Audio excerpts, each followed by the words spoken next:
Okay students, welcome back. आज का जो हमारा क्वेश्चंस रहेंगे वो भी हमारे questions based on properties of determinant रहेंगे। लास्ट वीडियो में भी हमने बहुत सारे क्वेश्चन देखे थे जो कि प्रॉपर्टीज ऑफ डिटर्मिनेंट पे बेस्ड थे। तो आज का जो हमारा पहला क्वेश्चन है, हमें दिया गया है small A small B small C denotes the side B C C A and A B of a triangle A B C. Okay, so यहाँ पर अगर मैं देखूं तो एक ट्रायंगल ए बी सी है and BC, CA and AC denotes the side ABC, small a, small b, small c denotes the side of this triangle BC, CA and AB. Okay. Now हमें बताया गया कि इस determinant की value 0 है जिसमें ये ABC वगैरह इंक्लूडेड है। हमें क्या करना है, we have to find the value of sin square A, sin square B, sin square C. Okay. तो अगर मैं बोर्ड पॉइंट ऑफ व्यू से देखूं तो ये चीज इंपॉर्टेंट हो जाती है। हमें बोला जाता है, जनरली बोर्ड में बोला जाता है कि इसकी वैल्यू को 0 प्रूफ करिए। And if competitive point of view से देखूं तो सेकंड लाइन भी बहुत इंपॉर्टेंट है। ओके, इस टाइप के क्वेश्चन को कैसे सॉल्व करते हैं, देखिए हमें सबसे पहले क्या दिया हुआ है, इस डिटरमिनेंट की वैल्यू 0 है, तो यहाँ से हम ए बी सी में एक रिलेशन लाने की कोशिश करेंगे। 1 1 1 ए सी बी एंड बी ए सी, हमें इसकी वैल्यू क्या दी हुई है, 0 दी हुई है। अब जब इसकी वैल्यू अगर 0 है, इसको मैं यहाँ दिया हुआ है कॉलम 1 में हम देख सकते हैं हर एलिमेंट क्या है, 1 है, तो इसको मैं 0 करने की कोशिश करता हूँ। मैं यहाँ लगाता हूँ R2 changes to R2 minus R1 and R3 changes to R3 minus R1। इससे क्या हो जाएगा, ये दोनों की वैल्यू क्या हो जाएगी, 0 हो जाएगी, तो हो जाएगा 1 0 0 A C minus A B minus A B A minus B and C minus B, इसकी वैल्यू क्या हो जाएगी, 0। अगर मैं इसको अब एक्सपांड कर दूं अलोंग कॉलम 1, तो यहाँ कॉलम 1 के अलोंग जब मैं एक्सपांड करूंगा तो मेरे पास आएगा C minus A minus B B minus A and C minus B।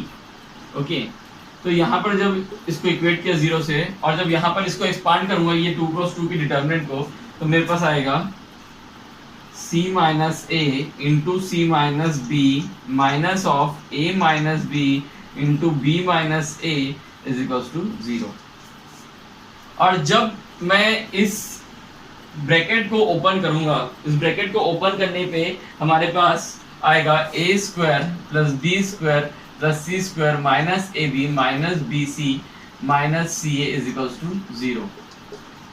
Okay, अब मैं क्या कर रहा हूँ, लेफ्ट हैंड साइड और राइट हैंड साइड दोनों तरफ क्या कर रहा हूँ, 2 से मल्टीप्लाई कर दे रहा हूँ, तो इससे क्या हो जाएगा, ये हो जाएगा 2a square plus 2b square plus 2c square minus 2ab minus 2bc minus 2ca is equals to 0। Now यहाँ पर मैं लिख सकता हूँ a square plus b square minus 2ab को लिख सकता हूँ a माइनस b का whole square. Okay, a minus b का होल स्क्वायर प्लस वैसे ही फिर से a square b square plus c square minus 2bc को मैं क्या लिख सकता हूँ, b माइनस c का होल स्क्वायर। ओके, वैसे ही मैं अब मेरे पास बचा a square plus c square, तो माइनस 2ac को मैं लिख सकता हूँ a माइनस c का होल स्क्वायर। ओके, तो यहां से जब मैं इस ब्रैकेट को ओपन करूंगा तो मेरे पास यही टर्म आ जाएगा। ठीक है, तो दिस इज इक्वल्स टू 0। अब अगर यहाँ पर इस चीज को 0 करना है और तीनों यहाँ पर क्या है, जो टर्म्स है मेरे जो कि ऐड हो रहे हैं, और तीनों कैसे टर्म है, पॉजिटिव टर्म है। यहाँ पर देखिए तो तीनों टर्म्स ऐड हो रहे हैं, वो ऐड हो रहे हैं, और तीनों टर्म्स कैसे होंगे, पॉजिटिव होंगे, क्योंकि हम तीनों टर्म्स का क्या कर रहे हैं, स्क्वायर कर रहे हैं। ठीक है, तो इसका मतलब तीनों टर्म को 0 होना पड़ेगा, तभी हमारा क्या हो सकता है, आंसर 0 आएगा, क्योंकि टर्म्स भी तीनों पॉजिटिव हैं और बीच में जो साइन है वो भी एडिशन का है। तो इसका मतलब a minus b is equals to 0, b minus c is equals to 0 and c minus a is equals to 0। Okay, और यहां से हमें ये पता लग सकता है कि a is equals to b, b is equals to c and c is equals to a. This implies a is equals to b is equals to c. And a b c denotes the side of triangle. ये क्या बताता है हमें, side of triangle बताता है। और अगर तीनों साइड इक्वल हैं, इसका मतलब जो एंगल है तीनों वो भी क्या है, इक्वल रहेंगे। इसका मतलब हमारे जो एंगल की वैल्यू आएगी, हमारा जो ट्रायंगल बना वो कैसा बन गया, तीनों एंगल्स इक्वल हैं, तो फिर हमारा जो ट्रायंगल है वो एक इक्विलेटरल ट्रायंगल है and the value of angle will be equals to π/3।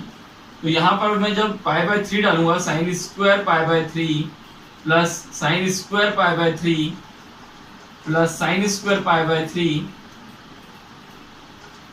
तो जो मेरा आंसर हो जाएगा 3 times sine square pi by 3 and sine pi by 3 is √3/2। तो जब मैं इसका स्क्वायर करूंगा तो हो जाएगा 3 × 3/4 which is equal to 9/4। So मेरा जो आंसर आ रहा है sine square A plus sine square B plus sine square C का वो कितना है 9/4 है। Okay, so students note it down, then we will move to the next question. Okay students, जो हमारा नेक्स्ट क्वेश्चन है वो ये है, हमें इस डिटर्मिनेंट की वैल्यू निकालनी है। लेट्स सपोज पहले तो हम इस डिटर्मिनेंट को डेल मान लेते हैं। ओके, और हमें जो ये यहाँ पर अंदर डिटर्मिनेंट के अंदर जो एलिमेंट दिए हुए वो फैक्टोरियल के फॉर्म में है, और हमें फैक्टोरियल को सॉल्व करना आता है। जैसे 10 फैक्टोरियल को हम लिख सकते हैं 10 × 9 × 8 फैक्टोरियल, 11 फैक्टोरियल को हम लिख सकते हैं 11 × 10 × 9 factorial, like this way. Okay, so यहाँ पर हम सबसे पहले इस डिटर्मिनेंट को कुछ इस तरीके से लिख लेते हैं 10 फैक्टोरियल, 11 फैक्टोरियल को लिख लेते हैं 11 × 10 फैक्टोरियल ताकि हम कॉमन निकाल सके। 12 को लिख लेते हैं 12 × 11 × 10 फैक्टोरियल। वैसे ही यहाँ पर इसको 11 फैक्टोरियल, देन 12 × 11 फैक्टोरियल, यहाँ पर 13 × 12 × 11 factorial, then 12 factorial, 13 × 12 factorial, and then 14 × 13 × 12 factorial. तो आप देख सकते हैं कि रो 1 में सब में 10 फैक्टोरियल क्या है, कॉमन फैक्टर है। रो 2 में 11 फैक्टोरियल एंड रो 3 में 12 फैक्टोरियल जो है वो क्या है, कॉमन है। तो हम यहाँ पर क्या करेंगे, 10 फैक्टोरियल को रो 1 से, 11 फैक्टोरियल को रो 2 से एंड 12 फैक्टोरियल को रो 3 से कॉमन निकाल लिए तो हमारे पास बचेगा 1 1 1, and then 11 × 10 110, and then 12 × 11 which is 132, and then 13, sorry यहाँ पर 11 बचा, 11 and then 12 and then 13। Okay, जो हमारा नेक्स्ट है यहाँ पर रहेगा 12 × 11 which is equals to 132 and then 13 × 12 156, and then 14 × 3 which is equals to 182। Okay, ठीक है। तो यहाँ पर हमने क्या किया, रो 1 रो 2 और रो 3 से कॉमन निकाल लिया। नाउ अब आप देख सकते हैं यहाँ पर जो कॉलम 1 है यहाँ पर क्या गया 1 1 1 आ गया। तो अब जो हम करते थे फिर से वही काम करना है कि इन दोनों एलिमेंट्स को क्या करना है, जीरो बनाने की कोशिश करना है। इसको जीरो बनाने के लिए हम क्या करेंगे, रो 1 से क्या कर दें, माइनस कर दें, तो हमारा काम हो जाएगा। तो हम यहाँ ऑपरेशन लगाते हैं, R2 changes to R2 minus R1 and R3 changes to R3 minus R1। Okay, तो जब हम यहाँ ऑपरेशन लगाएंगे तो हमारी जो डेल की वैल्यू है वो हो जाएगी del equals to 10 factorial, 11 factorial, 12 factorial, यहाँ पर आ जाएगा 1 0 0 11 1 2, then 132 and then 156 minus 156 minus 132 which is equals to 24, and then 182 minus 182 which is equals to 50। Okay, सो अब यहाँ पर जब मैं कॉलम 1 को देखूंगा तो कॉलम 1 में सिर्फ एक ही एलिमेंट है, बाकी दो एलिमेंट क्या है, जीरो है। तो मैं इसको एक्सपांड कर सकता हूँ along column 1। So determinant del equals to 10 factorial, 11 factorial, 12 factorial, और जब मैं इसको एक्सपांड करूंगा तो हो जाएगा 124 to 50।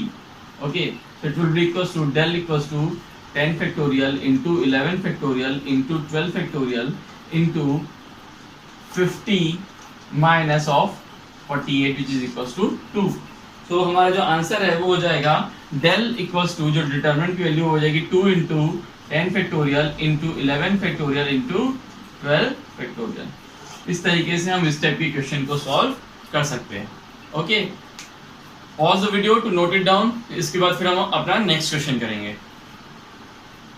ओके स्टूडेंट्स, जो हमारा नेक्स्ट क्वेश्चन है, ये क्वेश्चन हमारा बोर्ड में आया हुआ क्वेश्चन है 2012 में, तो ये बोर्ड वालों के लिए एक इंपॉर्टेंट क्वेश्चन है। ठीक है, हमें यहाँ पर क्या करना है, हमें इस डिटरमिनेंट की वैल्यू a क्यूब आएगी ये शो करना है। ठीक है, तो जब भी ऐसा शो करने वाला क्वेश्चन आता है सबसे पहले तो हम उसी पे काम करेंगे कि हमें किस चीज को शो करना है। उस चीज को देखते हुए ही हमें प्रॉपर्टीज को अप्लाई करना है। ओके, तो सबसे पहले मैं इस डिटरमिनेंट को ले लेता हूँ। Del is equals to a 2a 3a, यहाँ पर हो जाएगा a plus b 3a plus 2b and 6a plus 3b। सबसे पहले हम इस डिटरमिनेंट को डेल से इक्वेट कर दिए। हमने मान लिया कि इसकी वैल्यू क्या है, डेल है 4a plus 3b plus 2c and 10a plus 6b plus 3c। Now using the property कि जब हमारा यहाँ पर सेकेंड हम कॉलम को देखेंगे तो सेकेंड कॉलम जो है यहाँ पर in this determinant is expressed in form of sum of two terms a plus b 3a plus 2b 6a plus 2b।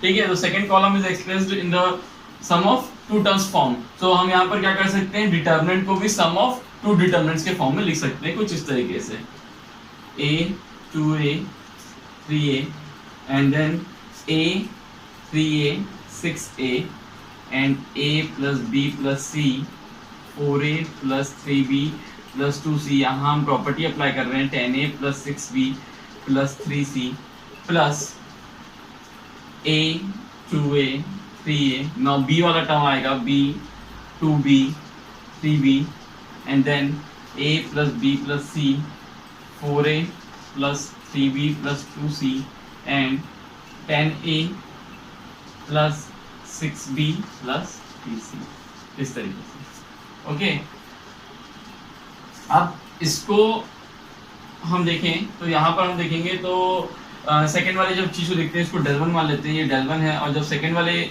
हम डिटरमिनेंट को देखें तो यहाँ पर इससे अगर a को कॉमन निकाल लें और इससे a को कॉमन निकाल लें, a भी अगर मैं कॉमन निकाल लूँगा तो मेरे को बचेगा 1 2 3 a plus b plus c 4a plus 3b plus 2c 10a plus 6b plus 3c। तो यहाँ पर हम देख सकते हैं कि ये जो दो लाइन आ रही है ये कैसी हैं, आइडेंटिकल लाइंस हैं। ओके, ये दो लाइन आइडेंटिकल हैं जिस वजह से इस डिटरमिनेंट की वैल्यू क्या हो जाएगी, जीरो हो जाएगी। इस पूरे डिटरमिनेंट की वैल्यू कितनी हो जाएगी, जीरो हो जाएगी। तो यहाँ पर हमारा डेल किसके बराबर आ जाएगा, डेल वन के बराबर आ जाएगा। हमने इस चीज को डेल वन माना। ओके, आप इसको नोट करिए, फिर इसके आगे और करते हैं। ठीक है, अब हमें सिर्फ डेल वन की वैल्यू को निकालना है।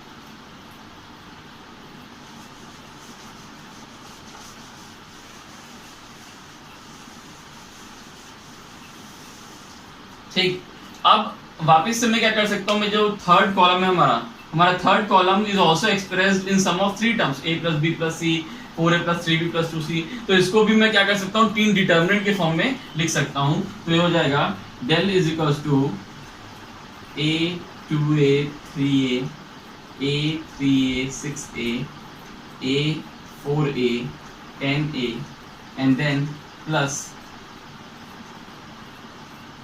a 2a 3a a 3a 6a and then b 3b 6b plus a 2a 3a and then a 3a 6a and then c 2c 3c। Okay, अब अगर मैं इसको डेल वन मानूं, इसको डेल टू मानूं, इसको डेल थ्री मानूं, तो यहाँ पर देख सकते हैं आप, अगर डेल टू में मैं यहाँ से a कॉमन निकाल लेता हूँ, सॉरी यहाँ पर देख सकते हैं 136 है, यहाँ पर 136 है। तो यहाँ से सेकंड अगर कॉलम से a कॉमन निकाल लूँ, थर्ड कॉलम से b कॉमन निकाल लूँ, तो 136 यहाँ भी रहेगा, 136 यहाँ भी रहेगा। सो अगर यहाँ पर मैं a b कॉमन निकाल लेता हूँ तो इसकी वैल्यू क्या हो जाएगी, जीरो हो जाएगी। वैसे ही अगर यहाँ से कॉलम 1 से मैंने a कॉमन निकाल लिया, कॉलम 3 से c कॉमन निकाल लिया, तो 1 2 3 एंड 1 2 3, तो इसकी वैल्यू भी कितनी हो जाएगी, जीरो हो जाएगी। तो सिर्फ हमें किसकी वैल्यू को निकालना पड़ेगा, अब इसकी वैल्यू को। a यहाँ पर भी मैं क्या करता हूँ, देखिए यहाँ पर a कॉमन निकल जाएगा, यहाँ पर भी a कॉमन निकल जाएगा, यहाँ पर भी a कॉमन निकल जाएगा। रो 1 रो 2 रो 3 तीनों से क्या निकल रहा है, कॉलम a क्यूब निकल जा रहा है। तो हो जाएगा 1 1 1 2 3 4 एंड 3 6 10।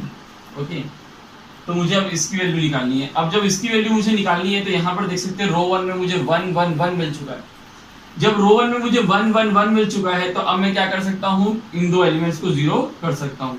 उसके लिए मैं ऑपरेशन लगा देता हूँ, C2 changes to C2 minus C1 and C3 changes to C3 minus C1। तो यहाँ पर ये हो जाएगा del is equals to A cube 1 0 0, then column 1 में कोई चेंजेस नहीं, and then column 2 3 minus 2 1, 6 minus 3 3, and then column 3 की बात करें, कॉलम 3 में 4 minus 2 2 and 10 minus 3 7. Now I can expand it along row 1. तो यहाँ पर क्या हो जाएगा, del is equals to A cube into 1 1 2 3 7. So it will be like 7 minus 6. So del will be equals to a cube into 1 which is equals to a cube. तो यहाँ पर हमारी डेल की वैल्यू कितनी आ गई, a क्यूब जो हमें show करना था. तो ये क्वेश्चन बोर्ड में आया है, तो बोर्ड वालों के लिए भी एक इम्पोर्टेंट क्वेश्चन है. और ये प्रॉपर्टी जो है शायद हमने अभी तक जितने भी क्वेश्चन किए हैं उसमें पहली बार लगाए हैं. तो ये प्रॉपर्टी को समझना भी जरूरी है कि किस तरीके से ये जब स्प्लिट करने वाली जो प्रॉपर्टी है उसको अप्लाई कर सकते हैं. Okay, just pause the video to note it down, then we will move to the next question. Okay students, जो अब हम नेक्स्ट क्वेश्चन करने वाले हैं, ये क्वेश्चन बहुत इंपॉर्टेंट है. ये बहुत बार बोर्ड एग्जाम में आया हुआ है 2004 9 12 14. ओके, सो इसको बहुत ही हमें ध्यान से करना है और इस क्वेश्चन को हमें बहुत ही अच्छे से समझना है. ठीक है, हम क्वेश्चन देखते हैं. हमें क्वेश्चन दिया हुआ डिटर्मिनेंट, हमें प्रूफ करना है कि इसकी वैल्यू ये है या फिर ये है. ओके, चलिए तो इस डिटर्मिनेंट को हम सॉल्व करने जाते हैं. जब भी ऐसा प्रूफ वाला क्वेश्चन हो, तो सबसे पहले डिटर्मिनेंट को सॉल्व करने से पहले हमें ये देखना चाहिए कि हमें क्या चीज प्रूफ करना है. इससे हमें हेल्प मिलता है उस क्वेश्चन में प्रॉपर्टी यूज करने के लिए. ओके, तो यहाँ पर 1 plus a 1 1 1 1 plus b 1 and 1 1 1 plus c. Okay, मुझे ए बी सी की वैल्यू चाहिए. तो मैं एक काम करता हूँ, रो 1 से या कॉलम 1 से मैं यहाँ पर ए कॉमन निकाल लेता हूँ. ओके, तो जब कॉलम 1 से ए कॉमन निकालूंगा तो यहाँ पर क्या हो जाएगा, 1 बाय ए प्लस 1. ठीक है, यहाँ पर क्या हो जाएगा 1 बाय ए, एंड यहाँ पर भी क्या हो जाएगा 1 बाय ए. मैंने कॉलम 1 से ए को कॉमन निकाला है. अगर कॉलम 2 से बी कॉमन निकाल दूँ तो ये क्या हो जाएगा 1 by B 1 plus 1 by b and 1 by b. अगर कॉलम 3 से वैसे ही सी कॉमन निकाल दूं तो हो जाएगा 1 by c 1 by C and 1 by c plus 1. Okay, now अगर मैं ऑपरेशन लगा दूं, अब ए बी सी मुझे मिल गया, मुझे ये चाहिए, तो यहाँ पर मैं ऑपरेशन लगा देता हूँ. R1 changes to R1, sorry column 1 changes to column 1 plus column 2 plus column 3. So हो जाएगा del is equals to A B c, column 1 plus column 2 plus column 3 करना है कॉलम 1 में, तो हो जाएगा 1 plus 1 by A plus 1 by B plus 1 by C. वही चीज़ यहाँ पर भी आ जाएगा 1 plus 1 by A plus 1 by B plus 1 by C. And same thing यहाँ भी 1 plus 1 by A plus 1 by B plus 1 by C. यहाँ पर है 1 by B, 1 plus 1 by B 1 by B, यहाँ पर 1 by c 1 by C and यहाँ पर 1 by c plus 1. Okay, अब आप कॉलम 1 देखेंगे तो यहाँ से 1 plus 1 by A plus 1 by B plus 1 by C common निकल जाएगा, जो कि मुझे आंसर में चाहिए था. तो यहाँ पर आ जाएगा del is equals to A B C 1 by A plus 1 by B plus 1 by C, और जो मेरा डिटर्मिनेंट की वैल्यू है उसको मैं नीचे लिख दे रहा हूँ. यहाँ पर ये हो जाएगी 1 1 1 then 1 by b 1 plus 1 by b 1 by b 1 by c 1 by c and 1 plus 1 by c. Okay, अब जब मेरे पास यहाँ पर 1 1 1 आ चुका है तो मैं यहाँ पर क्या लगा सकता हूँ, इसको जीरो करने के लिए मैं यहाँ पर लगा सकता हूँ column 2 changes to sorry R2 changes to R2 minus of R1 and R3 changes to R3 minus of R1. तो यहाँ पर ये वैल्यू 0 हो जाएगी, और जब उस डिटर्मिनेंट को सॉल्व करेंगे जो आएगा उसको जब हम एक्सपांड करेंगे तो हमारी वैल्यू कितनी आएगी 1 आ जाएगी. तो हमारा जो आंसर है वो हो जाएगा A B C into 1 by sorry यहाँ पर 1 प्लस होगा 1 plus 1 by A plus 1 by B plus 1 by C. Okay, तो यहाँ से हमें ये आंसर मिल गया. ठीक है, इसी को जब हम थोड़ा सा एलसीएम ले लेंगे यहाँ पर तो हमें ये आंसर भी मिल जाएगा। तो ये क्वेश्चन एक बहुत ही इंपॉर्टेंट क्वेश्चन है from board point of view. तो आई होप ये आप लोग को अच्छे से समझ आ गया हो। इसको आप नोट कर लीजिए और इसके बाद हम नेक्स्ट क्वेश्चन करेंगे। ओके स्टूडेंट्स, जो नेक्स्ट क्वेश्चन हमें दिया गया है a B c are roots of this equation x cube plus p x plus q is equal to 0। Then हमें प्रूफ करना है ये जो डिटर्मिनेंट है उसकी वैल्यू क्या है, 0 है। हम जानते हैं if a B c are the roots of this equation, ये एक क्यूबिक इक्वेशन है, it means a plus b plus c is equal to 0। Okay, and A b plus b c plus a c is equal to p and A B c is equal to minus q.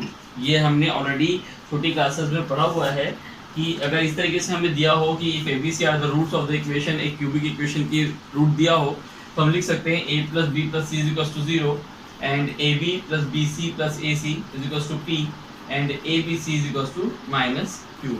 Okay, तो यहाँ से हम बता सकते हैं, तो हम यहाँ से अब देखिए, अगर इस क्वेश्चन को मैं सॉल्व करने जाऊँ तो डेल इज इक्वल टू मेरे पास दिया हुआ है a b c a and c a b।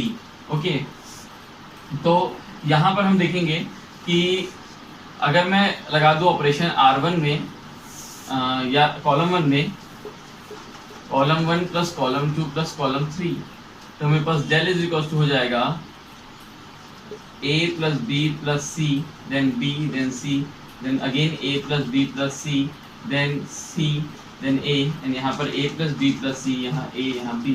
तो मैं यहाँ पर क्या कर सकता हूँ, डेल से a प्लस बी प्लस सी निकाल सकता हूँ। तो मेरे पास हो जाएगा 1 1 1 b c a b। Okay, and we know that यहाँ पर इस क्यूबिक इक्वेशन को देखते हुए, और अगर इस क्यूबिक इक्वेशन का रूट्स a b c है, तो we know that a plus b plus c is equal to 0। Okay, तो यहाँ से हम ये चीज़ को फाइंड आउट कर सकते हैं कि a plus b plus c की वैल्यू 0 है, therefore determinant is equal to 0। जब इसकी वैल्यू 0 है तो यहाँ पर जब 0 से इसको मल्टीप्लाई करेंगे तो आंसर कितना आएगा, 0 ही आएगा। Therefore the value of determinant is 0। Okay, so note it down, then we will move to the next question. Okay students, जो हमें अब नेक्स्ट क्वेश्चन दिया गया है उसमें हमें बोला जा रहा है सॉल्व करना है। सॉल्व करने का मतलब ये होता है कि हमें उस डिटर्मिनेंट को सॉल्व करके x की वैल्यू को फाइंड आउट करनी है। ठीक है, जब भी इस तरीके का क्वेश्चन दे रहेगा कि डिटर्मिनेंट को सॉल्व करना है, उसको इक्वेट करके किसी 0 से या कोई भी टर्म से, ठीक है, सॉल्व करने का मतलब होता है कि we have to find out the value of x। Okay, और ये जो क्वेश्चन आप लोग के सामने, ये भी एक इम्पोर्टेंट क्वेश्चन है। ये बोर्ड 2004, 2005 और 2011 में आया हुआ, तो ये बोर्ड स्टूडेंट्स के लिए एक इम्पोर्टेंट क्वेश्चन है। ओके, सो हम इस क्वेश्चन को देखेंगे कैसे हम इसको सॉल्व कर सकते हैं, कैसे x की वैल्यू को निकाल सकते हैं। ठीक है, सबसे पहले मैं अगर मैं इस डिटर्मिनेंट को देखूं तो इस डिटर्मिनेंट में अगर मैं ऑपरेशन लगा दूं, कॉलम 1 में column 1 plus column 2 plus column 3, तो जो मेरी डिटर्मिनेंट की वैल्यू है वो हो जाएगी 3a minus x। Okay, a plus x plus a minus x plus a minus x, 3a minus x. वही चीज़ यहाँ पर भी आ जाएगा, 3a माइनस एक्स और 3a minus x, and this will be equals to a minus x, a plus x, a minus x, यहाँ रहेगा a माइनस एक्स, ये कॉलम 3 एज इट इज रहेगा। ओके, ये कॉलम 1 से मैं 3a माइनस एक्स को बाहर निकाल सकता हूँ, तो हो जाएगा 3a माइनस एक्स, यहाँ पर बचेगा 1 1 1 a minus x, a plus x, a minus x, यहाँ पर a minus x, a minus x, a plus x. Okay, अब अगर मैं देखूँ तो यहाँ पर 1 1 1 आ गया, तो मैंने जैसे बताया था कि 1 1 1 को सॉल्व करने के लिए इन दोनों को हम 0 करने की कोशिश करेंगे, तो यहाँ ऑपरेशन लगा सकते हैं, column 2 changes to column 2 minus column 1 and column 3 changes to column 3 minus column 1। तो ये हो जाएगा del is equals to 1 a minus x and this is equals to 0, this is also equals to 0, then a plus x minus of a minus x, तो यहाँ पर कितना हो जाएगा 2x, then a minus x minus of a minus x, so it will be equals to 0, then again यहाँ पर a minus x minus of a minus x, so it will be equals to 0. Okay, now a plus x minus of a minus x, तो ये हो जाएगा 2x. Okay, तो यहां से जब आप इसकी value into 3a minus x भी है, तो जब आप इस डिटर्मिनेंट को सॉल्व करेंगे यूजिंग एक्सपांडिंग अलोंग कॉलम 1, तो आपके पास आएगा 1 2x 0 0 2x and then 3a minus x, so it will be equals to del is equals to 4x square 3a minus x. Okay, हमारे पास जो फाइनल इक्वेशन आई वो ये है 4x square into 3a minus x, और इस determinant की value को हमको किससे इक्वेट करना है, 0 से इक्वेट करना है. तो जब हम 0 से इक्वेट करेंगे तो हमारा आंसर आएगा x इक्वल्स टू 3a. जब हम इसको इक्वेट करेंगे तो आंसर आएगा x इक्वल्स टू 3a, और जब हम इसको इक्वेट करेंगे 4x स्क्वायर इक्वल्स टू 0 से इक्वेट करेंगे तो x इक्वल्स टू 0. तो final answer is x equals to 0 और 3a. तो जो x की वैल्यू है सॉल्व करके वो कितनी आ गई, 0 एंड 3a. ओके, तो इस तरीके से हम इस क्वेश्चन को कर सकते हैं. Okay, note it down, then we will move to the next question. Okay students, the next question is, हमें दिया गया है if small a small b small c are the pth qth and rth term of the gp. ये a b c क्या है, pth qth and rth term of the gp है. Then we have to show that the determinant of this is 0. हमें show करना है कि इस determinant की वैल्यू कितनी आ रही है, 0 आ रही है. Let's suppose if ABC are pth qth and rth term of GP, और हम जानते हैं कि GP निकालने समय nth टर्म निकालना है, तो होता है A, कैपिटल A लेता हूं क्योंकि स्मॉल a ऑलरेडी हम यूज कर रहे हैं, capital A into r to the power n minus 1, where A is the first term and r is the common ratio. Okay, where A is the first term and r is the common ratio. तो अब अगर मैं A और r को first term और common ratio ले लेता हूं, let capital A and capital R be first term and common ratio. Okay, so the value of A will be equals to A into R to the power P minus 1, and value of B is equals to capital B into capital A into R to the power Q minus 1, and C will be equals to capital A into R to the power small r minus 1. Okay, इस तरीके से मैं a b c की जगह यहाँ क्या लिख सकता हूँ, a into r to the power p minus 1, a into r to the power p minus 1 and a into r to the power r minus 1. और जब मैं log लगाऊंगा, लाइक सपोज log a, तो मैं इसको लिख सकता हूँ log a into r to the power p minus 1. And मैं जानता हूँ log m into n को हम क्या लिख सकते हैं, log m plus log n. तो ये हो जाएगा log a plus log r to the power p minus 1. Now जब भी यहाँ पर पावर में आता है लॉग में, तो हम उसको पावर को कहाँ लिख सकते हैं, पहले लिख सकते हैं यूजिंग प्रॉपर्टीज ऑफ लॉगरिथम. तो हो जाएगा log a plus p minus 1 log r. यहाँ हमने जो प्रॉपर्टी लगाई है वो है log m into n is equals to log m plus log n. जबकि जब हमने यहाँ जो प्रॉपर्टी लगाई है वो है since log a to the power b, या जो नाम लेते हैं x to the power y, तो उसको हम लिख सकते हैं y log x. ओके, सो उस इन दो प्रॉपर्टीज को यूज करते हुए और इस चीज को यूज करते हुए हम अगर इस डिटरमिनेंट को देखें, तो हम इस डिटरमिनेंट को कुछ इस तरीके से लिख सकते हैं, डिटरमिनेंट इज इक्वल्स टू जो हो जाएगा log a plus p minus 1 log r. वैसे ही हो जाएगा log b plus p minus 1 log q, and यहाँ पर हो जाएगा log c plus q minus 1 log r. यहाँ पर हो जाएगा log r minus 1 log capital R. यहाँ पर है P Q R 1 1 1. ठीक है, इस तरीके से हमने क्या कर दिया, इस क्वेश्चन को, इस डिटरमिनेंट को इस फॉर्म में चेंज कर दिया. ठीक, अब देखिए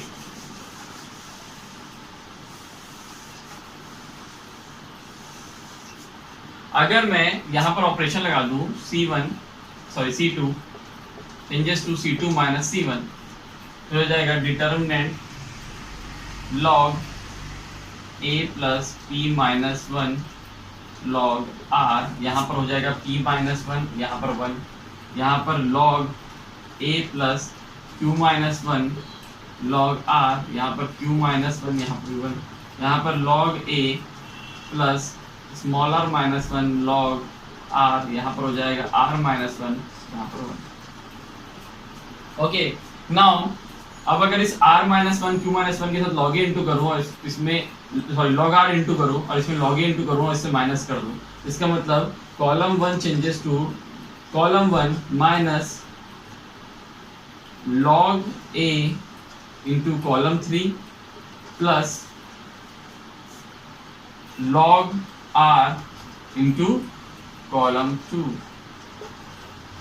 तो यहाँ पर मेरी इसकी वैल्यू क्या हो जाएगी, पूरी 0 हो जाएगी। मैंने इसमें 1 में log a इंटू किया, इसमें log r इंटू किया, इससे माइनस किया, तो ये 0। वैसे ये भी 0 और ये भी 0। तो जो डिटर्मिनेंट की वैल्यू आएगी वो रहेगी 0 0 0 p minus 1 q minus 1 r minus 1, यहाँ 1 1 1। सो द वैल्यू ऑफ डिटर्मिनेंट यहाँ आप देख सकते हो, जो कॉलम 1 है उसके पूरे एलिमेंट्स क्या है, 0 है। So the value of determinant will be equals to 0। Okay, इस तरीके से हम यहाँ पर लॉगरिथम की प्रॉपर्टीज यूज करके इस क्वेश्चन को सॉल्व कर सकते हैं। ये लॉग वाले क्वेश्चन कई बार कॉम्पिटिटिव एग्जाम्स में आ जाते हैं। Okay, please note it down, then we will move to the next question. Okay students, जो हमारा अभी नेक्स्ट क्वेश्चन है, ये क्वेश्चन बहुत ही ट्रिकी क्वेश्चन है। ये क्वेश्चन एक्चुअली बहुत लंबा दिख रहा होगा। हमें प्रूव करना है कि ये और ये डिटरमिनेंट क्या है, इक्वल है, ठीक है। लेकिन जब हम ध्यान से इस क्वेश्चन को देखेंगे तो ये ट्रिकी क्वेश्चन है, इतना कोई कॉम्प्लेक्स क्वेश्चन नहीं।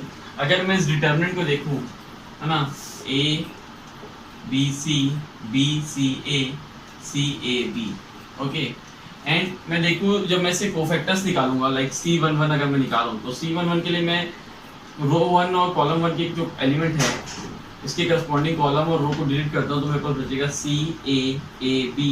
इसको सॉल्व करने में मेरे पास आ जाएगा CB माइनस A स्क्वायर, या फिर मैं लिख सकता हूँ BC माइनस A स्क्वायर। वैसे ही जब मैं C12 को सॉल्व करूंगा तो आगे माइनस साइन आएगा एंड मेरे पास बचेगा B A C B। तो इसको सॉल्व करने पे मेरे पास आएगा B square minus A C, और यहाँ माइनस साइन लगा तो हो जाएगा AC माइनस B स्क्वायर, या फिर मैं लिख सकता हूँ CA minus B square. Okay, वैसे ही जब मैं कॉलम 13 को सॉल्व करूंगा, C13 को सॉल्व करूंगा, कोफैक्टर निकालूंगा C13 का, तो मेरे पास आएगा AB माइनस C स्क्वायर। तो आप देख सकते हैं कि यहाँ C11 में मेरा BC माइनस A स्क्वायर है, इस वाले जो डिटर्मिनेंट है C12 की value CA minus B square है, C13 की value AB minus BC square है।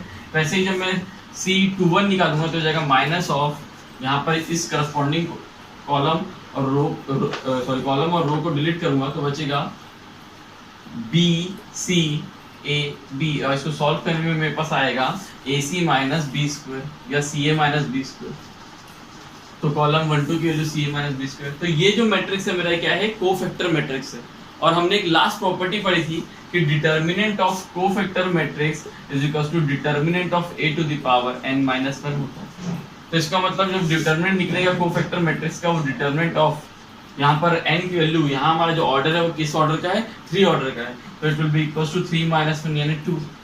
सो जो कोफैक्टर मैट्रिक्स का डिटर्मिनेंट है वो किसके बराबर हो जाएगा, A मैट्रिक्स के डिटर्मिनेंट के स्क्वायर के बराबर। तो जो A मैट्रिक्स है वो क्या हो गया, ये हो गया, ठीक है, क्योंकि इसी का कोफैक्टर मैट्रिक्स ये है, ठीक है। तो यहाँ पर हो जाएगा A B C B C A C A B का स्क्वायर। तो आप देख सकते हो जो कोफैक्टर मैट्रिक्स है वो इसके स्क्वायर के बराबर है। तो ये हमारा कोफैक्टर मैट्रिक्स है और ये, ओके। तो यहाँ से हमने बता दिया कि ये दोनों मैट्रिक्स क्या है, इक्वल। ओके, तो ये बहुत ही दिखने में कॉम्प्लेक्स क्वेश्चन था, पर हम प्रॉपर्टीज लगा के इसको इजीली यहाँ पर प्रूफ कर दिए। तो इस टाइप का क्वेश्चन कई बार कॉम्पिटिटिव एग्जाम्स में पूछे जा सकते हैं और आपको इस तरीके से घुमाने के लिए, ताकि आप लोग का टाइम किल कर सके। ओके, इसको आप नोट करिए, then we will move to the next question. Okay student, जो हमारा नेक्स्ट क्वेश्चन है वो हमारा क्वेश्चन है कि हमें इस फंक्शन को सॉल्व करना है। हमें फंक्शन दिया है वो डिटर्मिनेंट के फॉर्म में है, इसको सॉल्व करना है and we have to find out the maximum and minimum value of this function. तो सबसे पहले इस डिटर्मिनेंट को हम सॉल्व करके इसकी एक वैल्यू लाते हैं और फिर उसका मैक्सिमम और मिनिमम वैल्यू देखेंगे। ओके, इसको सॉल्व करने के लिए मैं सबसे पहले ऑपरेशन लगा देता हूँ, r1 changes to r1 plus r2। Okay, इससे क्या हो जाएगा, एफ ऑफ एक्स यहाँ पर क्या आ जाएगा 1 plus sine square plus cos square x. तो we know that sine square x plus cos square x is equals to 1, it is a trigonometry identity. तो यहाँ पर क्या हो जाएगा 1 प्लस 1 2, अगेन यहाँ पर भी 2, देन यहाँ पर 1, यहाँ पर no changes, cos square x 1 plus cos square x and cos square x. यहाँ पर हो जाएगा sine 2x and 1 plus sine 2x। Okay, अब यहाँ पर मैं यहाँ 2 है तो कम से कम इसमें 0 कर सकता हूँ इसको। तो यहाँ लगा लेता हूँ r2 changes to r2 minus of r1 and r3 changes to r3 minus r1। तो इससे क्या हो जाएगा, f of x is equals to 2, row 1 में कोई चेंजेस नहीं है, रो 2 में r1 से माइनस करने तो हो जाएगा 0 1 एंड ये भी 0। नेक्स्ट यहाँ पर हम 2 माइनस 1 तो हो जाएगा minus 1 and r3 minus r1 तो ये भी हो गया 0 and then 1 plus sine 2x minus sine 2x तो हो जाएगा 1। ओके, अब आप देख सकते हैं जो हमारा रो 2 है यहाँ पर सिर्फ एक ही एलिमेंट है, बाकी तो 0 है। तो हम इसको एक्सपांड कर देते हैं अलॉन्ग रो 2। जब हम इसको एक्सपांड करेंगे अलॉन्ग रो 2 तो हमारे पास f ऑफ x की वैल्यू जो आएगी, f ऑफ x की वैल्यू आ जाएगी। हम जब इसके अलॉन्ग एक्सपांड करेंगे तो हमारे पास बचेगा कितना, f ऑफ x की वैल्यू आ जाएगी 2 plus sine 2x।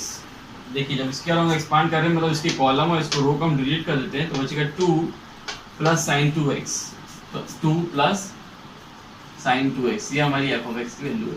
Now we have to find out the minimum and the maximum value of this function and we know that जो हमारा साइन x है वो -1 से 1 के बीच बिलोंग करता है। ओके, -1 से 1 के बीच बिलोंग करता है। वैसे ही साइन 2x भी for any value of x sine 2x will also belong between -1 to 1, क्योंकि मेरा कोई भी ट्रिग्नोमेट्री फंक्शन जो है वो जो साइन x का फंक्शन है, कोई भी साइन x का फंक्शन नॉट ट्रिग्नोमेट्री, वो हमारा -1 से 1 तक बिलोंग करता है। नाउ अगर मैं इसमें 2 ऐड कर दूं तो it will be like -1 plus 2 should be less than equals to 2 plus sin 2x should be less than equals to 2 plus 1। तो हम देख सकते हैं यहाँ पर आ जाएगा 1 less than equals to 2 plus sin 2x less than equals to 3। तो हमारी जो 2 plus sin 2x की सबसे मिनिमम वैल्यू है, हमारा जो 2 plus sin 2x है वो 1 से 3 के बीच में रहेगा।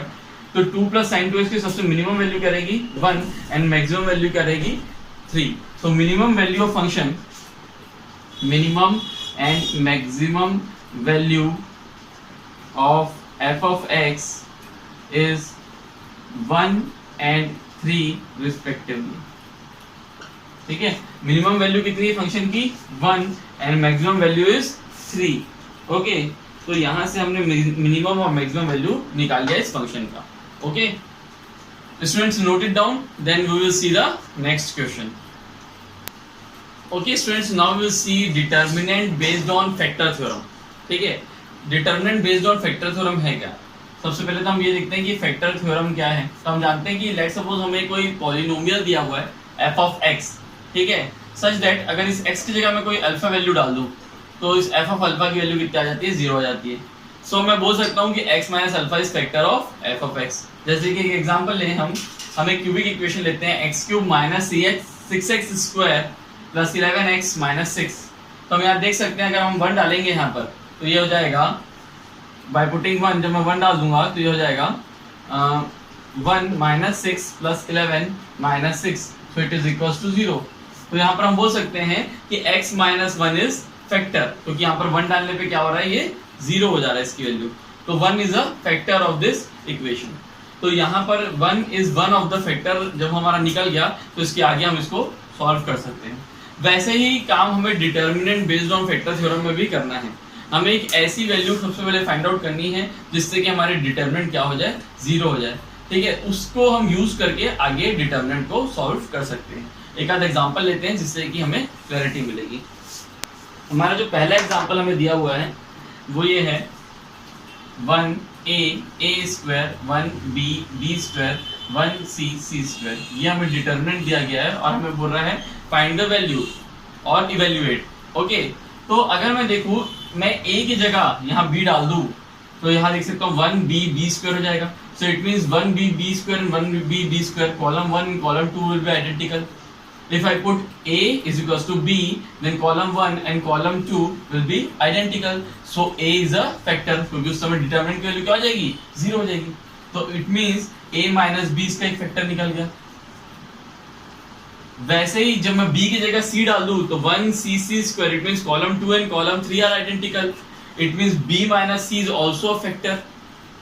ओके, वैसे ही जब मैं c की जगह a डाल दूं, ठीक है, तो यहाँ पर हो जाएगा 1a square, it means column 1 and column 3 will be identical, so again the value of determinant will be 0। तो यहाँ पर क्या हो जाएगा, c minus a is also factor. तो मैं लिख सकता हूँ यहाँ पर a minus b, b minus c, c minus a एक फैक्टर आया और साथ में मैं इसके साथ एक लैम्डा की वैल्यू डाल सकता हूँ।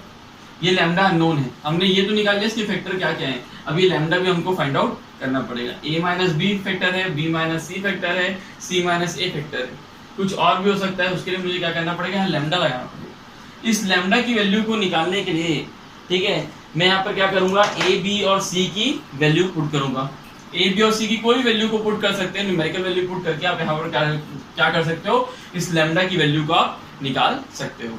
जैसे कि मैंने a की जगह 0 पुट कर दिया, b की जगह 1 पुट कर दिया, c की जगह -1 पुट कर दिया, तो यहाँ पर हो जाएगा डेल इज इक्वल्स टू 1 0 0 1 1 1 1 -1 1। अब अगर मैं इसको एक्सपांड करूं अलोंग रो 1 तो मेरे पास ये लैम्डा की वैल्यू निकलेगी इससे। ओके, यहाँ से लैम्डा की वैल्यू निकलेगी, तो यहाँ पर क्या हो जाएगा, दिस इंप्लाइज जब मैं इसको एक्सपांड करूंगा तो आ जाएगा 1 -1 1 1 इक्वल्स टू लैम्डा। तो लैम्डा की वैल्यू कितनी आ जाएगी मेरे पास, 1 + 1 2, तो लैम्डा इज इक्वल्स टू 2। ठीक है, तो यहाँ पर मेरा डिटरमिनेंट का आंसर कितना हो गया, 2 times a minus b, b minus c and c minus a। सबसे पहले हम क्या करेंगे, सबसे पहले हम वैल्यूज पुट करेंगे जिससे कि हमारा डिटरमिनेंट क्या हो जाए, 0 हो जाए। मैंने a की जगह b लगा दिया, मेरा 0 हो गया, b की जगह c लगा दिया, मेरा डिटरमिनेंट 0 हो गया, c की जगह a लगा दिया, मेरा आइडेंटिकल आया तो डिटरमिनेंट 0 हो गया। तो मतलब ये मेरा फैक्टर है और साथ में मैंने एक लैम्डा लगा दिया। ओके, यहाँ पर जो ये लैम्डा है, lambda could be any constant. Okay, lambda could be any constant. तो अब इस कांस्टेंट की वैल्यू निकालने के लिए हमने क्या किया, यहाँ पर a की जगह 0, b की जगह 1 और c की जगह -1 पुट किया। जब हमने यहाँ पर ये पुट किया तो यहाँ से लैम्डा की वैल्यू 2 आई, इसका मतलब हमारे डिटरमिनेंट की वैल्यू क्या निकल गई, ये निकल गई। ओके, इसी थ्योरम पे बेस्ड हम एक और क्वेश्चन करते हैं जिससे हमें और क्लैरिटी मिल जाए, इसको आप जब तक नोट करिए। ओके स्टूडेंट्स, तो उसी थ्योरम पे बेस्ड अब हमारे सामने एक और क्वेश्चन है। ठीक है, इस क्वेश्चन को भी हम देखते हैं कि फैक्टर थ्योरम को यूज करके हम कैसे सॉल्व कर सकते हैं।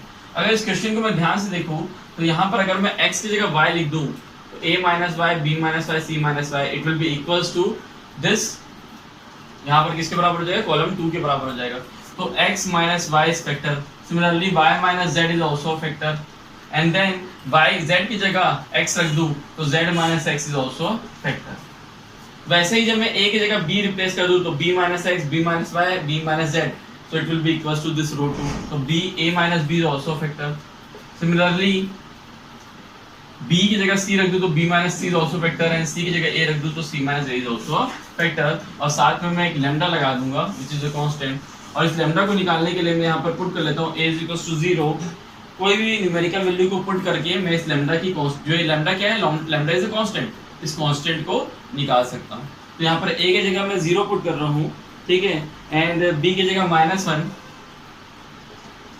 एंड c की जगह 1, देन x की जगह फिर से 0, y की जगह 1 एंड z की जगह -1। Okay, x is equals to 0, या x की जगह यहाँ 1 पुट कर लो और y की जगह 0 पुट कर लो। तो अब जब ये मैं पुट करूंगा तो मेरे पास जो डिटरमिनेंट आएगा, ठीक है, यहाँ पर 0 और x की वैल्यू कितनी है 1, तो 0 - 1 का स्क्वायर यानी 1।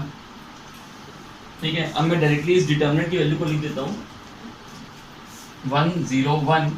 Okay, b minus x, b की वैल्यू कितनी है मेरी 1 -1 एंड x की वैल्यू कितनी है 1, तो -1 एंड -1। ओके, तो यहाँ पर आ जाएगा 4, वैसे ही नेक्स्ट में मेरे पास आ जाएगा 1 देन 0 एंड देन 0 1 4। इससे मुझे क्या मिल जाएगा, मुझे लैम्डा की वैल्यू मिल जाएगी। अब मैं जब इसको सॉल्व करूंगा, मुझे 3x3 का डिटर्मिनेंट है, मैं एक्सपांड करके इजीली इसको सॉल्व कर सकता हूँ। जब मैं इसको एक्सपांड करके सॉल्व करूंगा तो मेरे पास लैम्डा की वैल्यू आएगी 2। Okay, so the answer of this determinant, इस डिटर्मिनेंट का आंसर क्या हो जाएगा, 2 times x minus y, y minus z, z minus x, a minus b, b minus c and c minus a। So this will be the answer of this determinant। Okay, तो इस तरीके से factor theorem को use करते हुए हम easily, जब इस टाइप के क्वेश्चन दिए रहेंगे जहां पर आपको दिख रहा है कि हम x या y को रिप्लेस करके 2 रो या 2 कॉलम को आइडेंटिकल कर सकते हैं, तो हम इस तरीके से फैक्टर थ्योरम को अप्लाई करके इन डिटर्मिनेंट के क्वेश्चन को इजीली सॉल्व कर सकते हैं। Okay, so thank you for this lecture and जब हम नेक्स्ट क्लास में मिलेंगे तो हम एप्लीकेशन ऑफ डिटर्मिनेंट देखेंगे। एप्लीकेशन ऑफ डिटर्मिनेंट में हम area of triangle, okay, area of triangle को कैसे हम डिटर्मिनेंट के थ्रू निकाल सकते हैं ये जानेंगे। Okay, till then thank you.